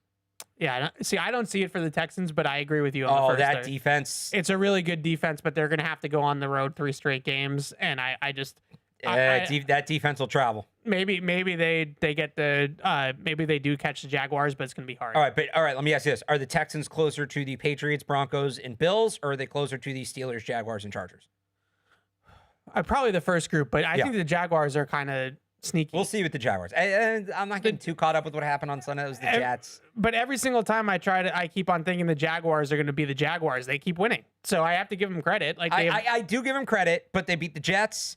They beat the Colts without a quarterback. They beat the Titans. They beat the Cardinals. Sure. That's their win streak right now. They do have a win against the Chargers at home. We could do the easy schedule thing with them too. And Houston has beat them, I think, twice this year. No, they split. But just one more thing to Patty's point, you hope this game is. Mike Vrabel said earlier this year, and I think it was a good quote. You'd rather learn from winning than you would learn from losing. Yeah. And I think that's a good approach. But I do think there's some things that are just going to be hammered home with a loss more than they are with a win. And the playing 60 minutes, the fourth quarter, all of that, it's kind of easy for that to go in one ear and out the other if you're still winning. Right. And so you hope that this isn't, you don't want them to be one of those teams, sorry, Evan, like the 49ers that can't hold a lead in a big game. Don't smirk. I think Kyle Shanahan has the most blown fourth quarter leads in the NFL. I'm smirking because this is you've done a nice job of not making this show about this, because this is the crux of your frustration of this loss. You are Mr. Don't blow big leads. Don't blow big leads. Kyle Shanahan is your right. You hate Kyle Shanahan for I don't want to put them on that level because they did it once. Yeah. And they did it in a regular season game. Kyle Shanahan's done it in multiple Super Bowls, so it's apples and oranges. I just want to make sure you understand. By the way, one more year till he's out of the Marv Levy list, by the way. One more year. Can we just, this is not a 49ers show, but Kyle Shanahan has done a hell of a job with that San Francisco team this year. You know what? He's a great regular season coach. You know what I have to see. We both know what he has to do. Okay, but they've been decimated by injuries. Right. And they've had credit to Mac Jones. Oh, credit to Mac Jones, who played well. Did Mac Jones not play well? Did Mac Jones not play well? Okay, can you finish your point? Don't blow big leads. You hope it's a wake-up call. And I trust Vrabel. Vrabel's a coach I trust in this situation. So, this is what happens when you let go of the rope. Don't do it again. But it is something that's now on the radar. But, next time, let's say they get up big on the Ravens early, step on the throat. And you now have this in the back of your head. The team has in the back of their head of, all right, we know what it looks like when we don't finish. We know what a poor effort down the stretch looks like. We're going to turn it around. So Vrabel, I trust for this not to be an issue, because the way he's approached other elements of the game and Stretch is a part of this too. They're so focused on the clock. That's why I'm just so surprised, that a team coached by Vrabel and Josh McDaniels fell apart the way that it did. And that's why I don't think. That's why, as frustrated as I was, it was very frustrating. Yeah, you were in a dark place. I was frustrated.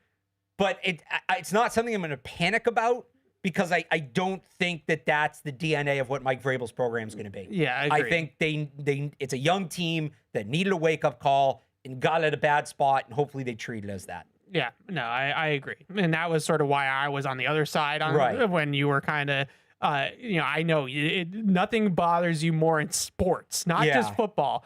Nothing in sports bothers you more than blowing big leads. I mean, Celtics got up 14-0 on the Pistons, and how'd you feel about that? Like, it's frustrating. It's frustrating. Stop. In the first quarter of an NBA game? So the NBA is a little different, and I said this to you the other night. The NBA is a little different, but... Do you want to bring up the Celtics against the Knicks in the playoffs last year? Well, we don't need to go back to that. But that's a more fair comp to what happened in this game. Look, and you just hope they learn from it and move on. And again, they've been so good with the clock. You look at the end of the game in Tampa, right? Yeah. They've been so good with the clock in managing these things. I trust them to get it fixed and get it cleaned up. It's just unfortunate it had to happen in that spot specifically with what was on the line against that team. So the other thing that Patty brought up, that this thing goes up your backside. The Christian Gonzalez thing is starting to irk me a little bit because I hold Christian Gonzalez to a really high standard because I think he's a hell of a football player. And we've all loved Christian Gonzalez since the draft. They drafted him, and I've thought he's been a great player ever since. Like, we know what Christian Gonzalez is capable of doing. I did not think he played well in this game, and it didn't show up in the box score because they kept dropping passes. You mentioned it earlier, that first drive. He gets beat twice. Yeah, he got beat twice on the first drive. Both one drop, one airmail by Josh Allen. Then Josh Palmer dropped another pass that he got beat on later on in the game. He busted a coverage that Allen was late to the deep ball to Cooks that Jalen Hawkins came over and broke up. It was a good play by Hawkins. Yeah, but that was the whole defense was in cover 3 and Christian Gonzalez was in cover 2 for some reason. Yeah. Okay, so he thought he had a safety behind him and he didn't. So he let Cooks go down the sideline to nobody. I just know that there's another level for Christian Gonzalez that I don't think has always played to this year. I mean, we saw it last year. Yeah, I don't know if that's the hamstring. I don't know if it's the scheme. I don't know what it is, but there's another level that he can get to, and we've seen it. And the last thing I'll just say on the Christian Gonzalez thing, this was one of those games where the defense needed somebody to make a play. You needed to stem the tide. You needed somebody to step up and make a play. And on Monday, Mike Vrabel was asked, and I'm not trying to throw shade, but Mike Vrabel was asked about Christian Barmore. And he pivoted the question to Drake Maye a little bit as well. But he said, all of our good players. And if you're going to hold it against Christian Barmore, that he's getting double and triple team because Milton Williams isn't rushing with him anymore, and he's not necessarily making as many impactful plays as he was before, then we have to do the same thing with Christian Gonzalez. Like, you can make a play, like you can pick something off, you can break up a pass on third down, you can do something, like do anything. Well, I think I don't get on Gonzalez's lack of on-ball production as much as some other people, because to me, the great corners have on-ball production, but like it's not enough to just cover your guy. But if you're not targeted, you're not targeted. But he was targeted. Right. Now he's getting targeted. So that's where I was going to say this game's a little different. He's getting targeted more. You're looking for more of that. Ty Law, Aqib Talib, Gilmore. Well, okay, but there's Pat also Surtain. There's two kinds of corners. Like there's but a lot lockdowns versus ball hawks. But a lot of those, like Dion was a ball hawk, but like a lot of the guys, was a ball hawk. All the guys that I just named, Revis, Gilmore, Surtain, those guys locked their guys down too. Revis didn't have a ton of on-ball production because nobody threw at him. But Revis, when he was thrown at, he made you pay. Sure. No, and Gonzalez has done that at times. I think people get a little too like, why doesn't he have 10 interceptions? Like, because they're not throwing at him that much. In this game, he was thrown at. He didn't find a way to make an impact on the ball. All I'm saying is that it takes all your stars in a game like that. Not Drake Maye, Barmore, Gonzalez, Diggs, who I think should be held accountable for his game and his performance as well. It takes all your stars in a game like that. And I don't know why. It just seems like because maybe he didn't actually give up the catches in those spots that Christian Gonzalez has kind of skated a little bit. But in my opinion, when your defense is giving up 5 straight touchdown drives against the reigning MVP, like you need your stars to star. You need somebody to make a play. And I hold all of them accountable for not making the plays. All right, let's move on to Sam here in Virginia. What's up, Sam? Hey guys, happy holidays, happy on. Thank you. Thank you. Covered a lot of what I wanted to talk about. You guys are the best in the business here, but wanted to ask on that fourth down play call late in the fourth quarter, what did you see on that? It kind of looked like, I don't know, some poor execution, kind of a weird play call where they stack Mac Hollins and Hunter Henry, and they basically just get pushed into each other. Diggs gets no separation, and Bosa bats it down. I don't know. That one stuck out to me, obviously, because of the circumstances. And one thing I wanted to ask about Drake Maye's inaccuracy, Taylor Kyles brought up, poor weather, obviously maybe being a factor, citing the Bucs game as well. Do you think that could contribute to the inaccuracy? Do you think that's something worth monitoring? Just kind of want to check in on what you guys saw in the film from that. So thanks. I'll take it offline. Yeah, Sam, look, I don't know if we have a large enough sample size yet on the poor weather thing. I admit I kind of defend the wall a little bit on the poor weather thing because I think it's kind of low-hanging fruit. It was cold out. Okay, well, you play football in New England. So if that's really a big thing for Drake Maye, then he's got to find the right combination of whether it's gear, clothing, whether it's, practicing in the cold more. I don't know how you do that in the off season, but find a way. I don't know. But I'm not, I think it's kind of like an excuse. Like, oh, well, he played poorly in the cold. I don't want to go there. I want to give him the benefit of the doubt that he's going to figure that out and get better. Like, this isn't like Tua in the cold. Right. You know what I mean? Like, this is. I also think, you want to break it down. Okay, so it was in the cold. That's a variable we don't really know about Drake Maye. Yeah. Was also coming off an extended week off where he struggled as well against Cincinnati. So is it some of that? It's also, we didn't talk about this enough going into the game. That's the first time Drake Maye's played a team twice in a season in his career. Yeah. Because last year, he didn't play in the first Dolphins game. Right. He played the very end of the first Jets game, got hurt very early in the second. And then he played the first Bills game, played well. And then the second game was that week 18 thing where he, played a drive and came off. So it could be any number of variables. Like, this is just a young quarterback. You kind of learn as you go. These questions come up and you see how he answers them. So, or he just could have had a bad day. I don't know. Yeah. So, it could be any number of things. Yeah, I admitted it. I'm sensitive to the whole, he's bad in cold weather thing because I think it's just such a small sample size of meaningful football games in cold weather. Like, this is basically the only one. Like, I'm not going to go back to his rookie season when they were getting blown out by the Chargers or something like that and say, oh, he's bad. That's another one, right? Like, that team stunk. Like, there was nobody around him. There was nothing he could do about it. This is the first time that I really feel like he, played a true cold weather game.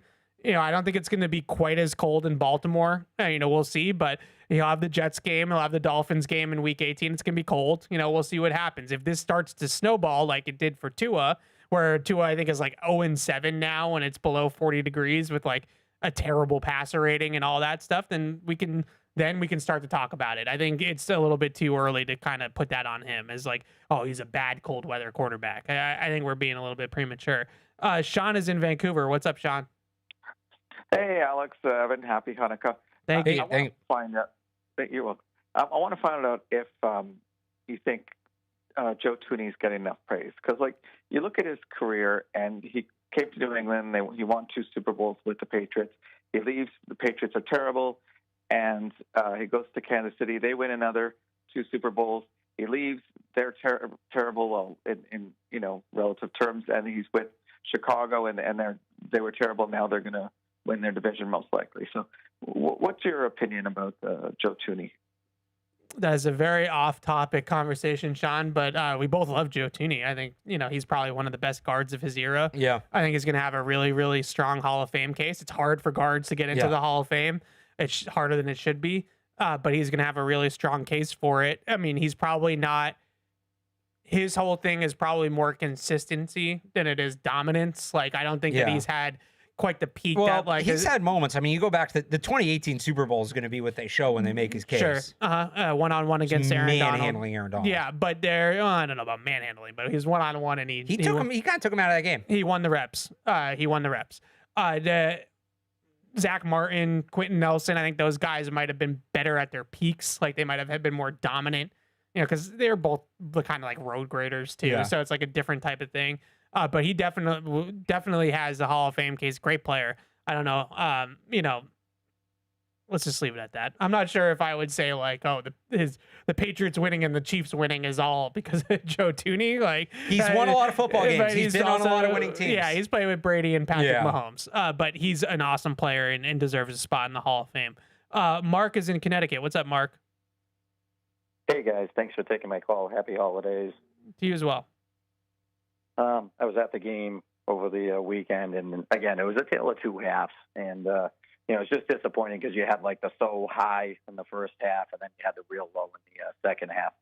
But what I wanted to ask you is, the Phillip Rivers thing is kind of interesting because do we have anybody sitting at home or anybody that is like an outside linebacker or edge rusher or even a middle linebacker that can add some depth that, is not like a practice squad player, but like a legit kind of player that can come in here and help this team out?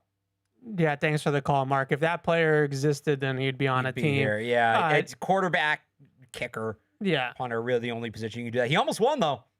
He almost won. I didn't watch it. He almost won. I saw the second half.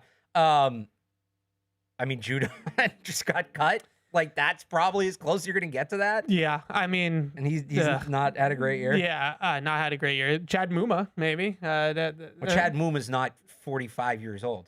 We're talking about that? Oh, that thing, like pulling Luke Kuechly out of retirement or something like that? That's what his question was, but... Yeah. I get, like, is there anybody borderline, like, just retired that they could try to bring back for a run? It's pretty ridiculous that Luke Kuechly wasn't a first ballot Hall of Famer. Him and Vinatieri, but him coming back and then resetting his clock 5 years after he got snubbed last year would be kind of funny. Would be great. He'd probably still play. He's not that old. He retired young. Yeah, like, a lot of those linebackers do. Chad Muma, was it just me or were you also in on him in that draft? I remember Everybody really liking him in that draft. I mean, he was an awesome athlete coming out. One of the better combines for a linebacker in his class, but it just, hasn't translated. I'm sure that they probably have an idea of him covering kicks. Like, that's the type of profile that he has. Also, Luke Kuechly's only 1 year older than Matthew Judon. Yeah, he's not old at all. Neither was like Patrick Willis or... I think Patrick Willis was older when he retired. He played more. It was, I think it was Willis. Are you thinking Navarro Bowman? Navarro Bowman was young too. Oh, Willis only played 8 years. Okay. Yeah. No, a lot of those guys. All right. Hayden is in Minnesota. What's up, Hayden? Hey, first time caller, long time listener. Hey. Just wanted to say, how awesome you guys are. You guys actually talk ball and actually talk about the sports instead of this junk on, SEC, ESPN, where they talk about just how everything affects legacies. So I just wanted to say you guys are awesome. You and Patriots Unfiltered as well. Thank you. Appreciate that, Hayden. Yeah, of course. Yeah. And then two questions here. One, I was looking for Christmas presents for my dad, and the rivalry collections. He was wanting some of the rivalry collections. Couldn't find it anywhere. Do you guys know if that's gonna be on sale or gonna be out for purchase? I saw like a bunch of different teams, all the other teams, but couldn't find any Patriots stuff. So was just curious what that looks like on your website there. Yeah. Go ahead. And then the last question I have is just, I've noticed this over the past couple weeks, past couple games watching the Patriots, and was just curious. I haven't heard anybody talk about it, but is there any concern from Drake Maye, like not having that closer mentality? Like you think of Kobe, LeBron, fourth quarter, need a shot, they got it. There's been, I know the Dolphins game, he had an opportunity to close it out and couldn't put a drive together, had to have the defense close it out. I think the same thing happened with the Falcons game and then this Bills game too. 3 examples of him being able to have a drive to close it out and then not having, not completing that drive and making the defense close it out. Is there any concern there? Yeah, thanks for the call, Hayden. I think that this is another one that is filed in the interesting but not quite enough evidence yet, kind of like the cold weather thing. Yeah. That there's definitely something to what he said. The caller said he did put together the game-winning drive in Buffalo, and I do think he has the right mentality and has the right background to be a good clutch quarterback because, he talks a lot about basketball and his brothers and, wanting that last shot and that sort of thing. So I do think he has that mentality, but clutch is a thing. I'm not trying to go all nerd on you and say clutch isn't a thing, but it's also about, being able to execute really well. Right. And it's not just enough to like want to be clutch or, whatever, but what makes the great ones great is that they execute in the clutch on top of that. So, he's a young quarterback and hopefully that comes along here eventually. It's not that we've seen it in flashes. He did it against Buffalo in week 5 and, hopefully there's more of that to come to the rivalry gear. That's more of a question for the boss man, but I do think that I heard a rumor that maybe they were getting more in stock for the holiday season at the pro shop. But I got to tell you, Alex, I have the bomber jacket, as you know. People stop me everywhere when I'm wearing that thing. Like if I'm out in public in that jacket, I get asked at least once, like, how did you get that? It's kind of crazy how much people want it. So you're not alone, Hayden. Everybody's looking for the rivalry gear. It's hot right now. But I do think that Fred might have said that they might be trying to restock it like for Christmas coming up now, but for the holidays. So maybe look on the pro shop. Justina is in North Carolina. What's up, Justina? Hi, Evan. You know that you and I were the first to support Drake, and we knew his talent, but at the same time, we also noticed that at the end of games, some of the games he finished good, but in some of them, he also seemed to choke. Even back in North Carolina State, even back last year with the Colts, when he threw the interception. And sometimes you can see that he has that, I don't know what it is, but it's like he has that hyperactivity and he may not see things as slowly. I'm just thinking that maybe he should possibly, when he feels that way, they should enable him the ability to call a timeout, to regroup, when it's a critical situation like that at the end of the game. What do you think about that? Yeah, Justina, it's funny. Paul said yesterday he needed a hockey timeout. I was going to say, would you want a basketball timeout there at any point? And I kind of did kind of expect. I kept on looking over to the sideline to see if Vrabel kind of did any sort of but when it was kind of getting away from them in the second half, like a hockey timeout. Obviously you don't have as much time necessarily, or it's not exactly the same. But I hear what Justina's saying, and I hear what she's saying about his college game as well, because that was sort of the MO in college for Drake Maye, was that you could put up his 10 best throws from a game against anybody in the country, but then you'd look up at the scoreboard and North Carolina was losing. Right. And it was kind of a weird thing of style over substance, where he was clearly talented and was just making unbelievable throws even at North Carolina. But his first year as a starter, they won a good amount of games and made it to the ACC championship game, and they were a good team. But his second year, they were not a great team. And I think a lot of people were kind of sort of like what we do with Justin Herbert. Why is this guy so good? And the eye test is so clear that he's this good, but then he doesn't win in the big spots. And I think there's some truth to that in a young player's career, but I do think that can develop. I do think he can get better at those types of things, and I do think it's still kind of a small sample size. We have 8 minutes here to talk about the Ravens, which is always how this kind of feels like it goes down. So I'll just kind of whittle this down to my few big picture points on this game.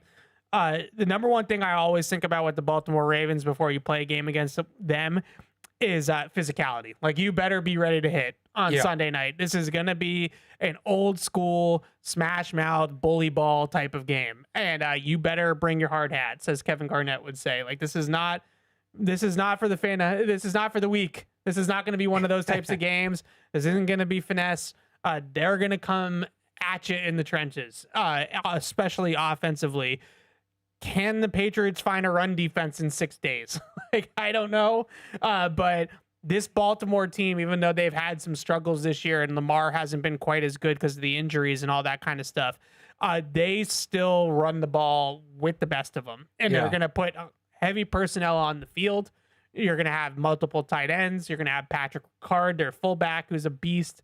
And they're going to have Derrick Henry and Lamar Jackson, and they're going to come right at you running the football. So can you find a way to stop the run? I wish I had like some, I don't know, like schematics or X's and O's that I could tell you all. But to me, this is just about want to. Like, you just have to have that mentality. I mean, you in hear this players game. say a lot. That's what run defense is. You know how many yards the Ravens averaged on the ground last week? Oh God, it had probably a lot. 9.1 yards per carry. Like, they do an excellent job of scripting and sequencing their run game too. Yeah. Like, I'm gonna publish game plan, my preview tomorrow, and there's one power play that they run and they hit it 3 different ways, but it all looks the same, right? And so they'll run power lead just the natural way, just right down at your throat run game. Then they have like a misdirection toss off the power lead where they pull the guard and then they toss it out to Henry out on the perimeter in the opposite direction. And then they have power lead play actions. They have pop passes where they are running play action off the power lead. Not even to mention the gun runs and the RPOs and the Lamar Jackson elements and all that kind of stuff.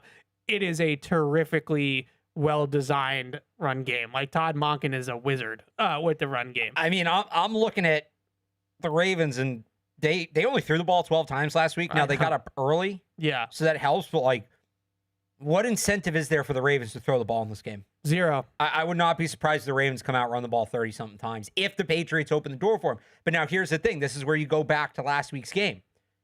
The Bills showed that just because you're behind multiple scores on the Patriots doesn't mean you need to stop running the football. So this is where you're going to have a chance, hopefully, like if the Patriots can get an early lead, you're going to have a chance to kind of right the wrong from last week. Because in theory, down 21-0, you should stop running the ball. The Bills doubled down on running the ball, and it worked. Yeah. I would not be surprised if the Ravens take the same philosophy if they fall behind. Yeah, this is one of those games where this is non-negotiable stop the run type of game. And you're not going to completely shut out Derrick Henry, and Mitchell's a good back too. Like, their change of pace back, he's good as well.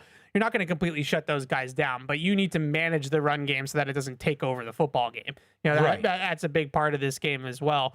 The big thing for me, we didn't talk about it earlier, but part of what killed them against the Bills was, especially in the second half, there were some plays where I'm watching it and it's like, all right, well, they got contact with James Cook like a yard or 2 from the line of scrimmage. Great. And then I look up and it's 2nd and 5. Yeah. Because Cook's winning the tackle. When the two come together, Derrick Henry's going to win every tackle. So, but he is. You're right. Yeah. But like and that's where they miss Spillane. You got to gang tackle. You got to get multiple defenders to the football so that, okay, you hit him 2 yards past the line of scrimmage, but then he drags guys and he falls forward, and suddenly you actually defended the run okay, but it's still a 7-yard run. Yeah. Derrick Henry, it's a key to the game, and it sucks because Derrick Henry's the best in the league at this, maybe the best at this of all time. Right. Well, like Jim Brown, Earl Campbell, right? Yeah. It's going to vote Earl Campbell or some of those guys. Yeah. But you those hidden yards killed them. Was it 101 of 107 yards after contact for Cook? 101 out of 107. I forget if that was Cook or the team, but that was Cook. Yeah. You cannot allow hidden yards, but it just so happens that the running back they're facing is maybe the greatest hidden yardage running back of all time. Yeah, so it's a tough matchup in that sense, but this is not peak Lamar as a passer or a runner. There's some he's clearly hurt and limited with his ability to run because like he's getting caught by like defensive linemen, which is just, you never see that from Lamar Jackson. Like that's super rare from him. So it's not that you can take him lightly, but I do think if the Patriots can turn this into a drop back passing game for Lamar and at least manage the run, and not get completely exposed in the run game, I don't think this is the best the Ravens have ever really been as a drop back passing team. And they've always been a little bit, kind of weary in that regard anyways. Big thing with Lamar, I love Lamar, but going back to college, he does not want to throw the ball outside the numbers. He's always been a better middle of the field thrower. The stats bear that out. This is one of those games where when you do get him to throw, you want to funnel the ball outside. You want to make him try to push the ball outside the numbers. He can be lethal. If you let him live on seams and crossers in the middle of the field to the tight ends and Zay Flowers, he will tear you apart. He will be lethal. but he is not a great outside the numbers thrower and never really has been going back to college. Defensively, really quickly, they're going to spin the dial on Drake Maye. It's what they did to Joe Burrow last week. That was the first time Joe Burrow has been shut out in his NFL career last week against the Ravens. They are exotic. They spin the dial a lot, but they have to because they don't get a ton of pressure without it. So they are kind of in the same boat as the Patriots, where like their standard 4-man rushes have not been very good this year. They're 31st in the league in sack rate. They're 24th in pass rush win rate. So they're creating pressure with scheme. Like they're disguising pressure. They're doing different things to get quarterbacks to hold the football, which is then allowing them to get pressure. So I do think that Drake Maye is going to have time to survey in this game, but they have to do a much better job of reading out coverages and seeing the open spaces and separating than what they did against Buffalo. So I think that the Ravens are going to hit all the same notes that the Bills did. They're going to run the football. They're going to just dress it up and disguise it on defense. And I'm sure that John Harbaugh, because he normally does, will probably have some returns, ready on the kickoff returns as well. Yeah. So I think that this is going to be the exact kind of game that you just played. I don't know if they're going to be up 21-0, but the type of game, the way it's going to go is going to be exactly the same. They're going to have a lot of chance to prove what was real last week and what was an anomaly. Yeah, this is going to be one of your types of games, Alex. It's going to be a bully ball. This is smash mouth football on Sunday Night Football. The Ravens need it too. I don't think they're mathematically eliminated if they lose, but it gets real dicey for them. I mean, the AFC North is a beautiful mess. Well, they have to win the North. They're not going to win. They're not going to be a wild card team. So if they're going to make the playoffs, they have to beat the Steelers.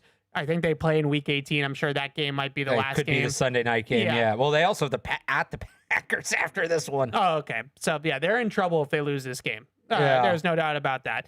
So that's the Ravens. I wish we had a few more minutes to break that down, but that's the gist of it. That's the simplest of it. Really quickly, actually, just one last thing. Yeah. Tight ends. This is he loves throwing to Likely and Mark Andrews. The Patriots had some issues with Knox and Kincaid last week, so that'll be another key to the game. But that's it. Stop the run. Have some fun. It's going to be a tough one, I think, on Sunday night. But I do think the Patriots bounce back in this game. I think they're the better team. They're at least the healthier team, with where Lamar is at right now. But we'll see. I'll be there in Baltimore. Alex and I will be back next week to talk about this Ravens game. Preview the Jets, I guess. I mean, whatever's left of the Jets by the time that rolls around. Cook, Brady Cook. Could be not, they can't win the division by themselves, but if the Patriots win the next two and the Eagles beat the Bills in Buffalo in Week 17, that's wraps, right? That's wraps. Yeah. So maybe they'll be in position if they can take care of business on Sunday night. Patriots Unfiltered will be up in 9 minutes. We'll be back next week on Catch-22. We'll see you guys then. Hey, this is Alex. Thanks for tuning into the show. If you really want to help us, make sure you like us on Apple Podcasts, Spotify, or wherever you get your podcasts. Also, make sure you follow us on the New England Patriots YouTube channel to see this show and everything else we do here at the Patriots. Thanks a lot.